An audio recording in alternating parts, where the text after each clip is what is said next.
दादी जी ने उसे खाना बनाने के लिए कहा, जिस पर वो बिना कोई जवाब दिए रसोई की तरफ चली गई। रसोई में सारा सामान रखने के बाद दादी ने कहा कि सबको भूख लगी है, इसलिए खाना जल्दी बना दो। दादी ने उसे रसोई में भेज तो दिया, लेकिन उनका मन अभी भी शांत नहीं था। 10 मिनट बाद दादी माँ रसोई में पहुंची तो अभी भी वह महिला मछली बैग से निकाल रही थी, जिसको देखकर दादी को गुस्सा आया और उन्होंने कहा कि अभी तक तुमने खाना बनाना शुरू नहीं किया। खाना कब बनेगा और कब खाएंगे हम? उस महिला का चेहरा अभी भी ढका हुआ था, इसलिए किसी ने भी उसका चेहरा नहीं देखा था। दादी ने उसका चेहरा देखने की कोशिश की, लेकिन उसका चेहरा नहीं देख पाई। तो दादी ने बोला कि ज़रूरत हो तो बुला लेना। वो फिर भी कुछ नहीं बोली।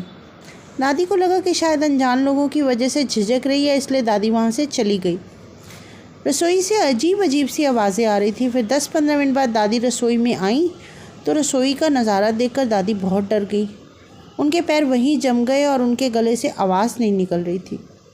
उन्होंने देखा कि महिला रसोई में बैठकर कच्ची मछलियाँ खा रही थी।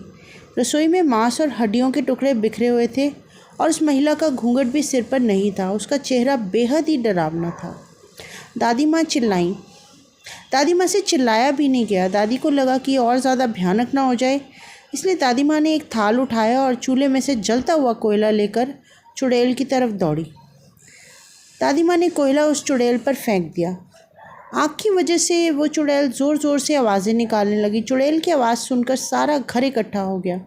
चुड़ैल को आग दिखाकर घर से बाहर निकाल दिया गया। चुड़ैल की आवाज़ इतनी तेज़ थी कि आसपास के सभी लोग अपने घरों से बाहर आ गए। चुड़ैल लोगों को देखकर गांव की तरफ भाग गई। पूरे गांव के लोग चुड़ैल के डर से कांप रहे थे और सभी मेरी दादी की प्रशंसा कर रहे थे, जिन्होंने सही समय पर चुड़ैल को आग से भगा दिया। यदि उस चुड़ैल को नहीं भगाया होता तो उस गांव के सारे लोगों को ख़त्म कर देती। तो बताइए आपको ये कहानी कैसी लगी? मिलते हैं अगली स्टोरी में। Bye bye.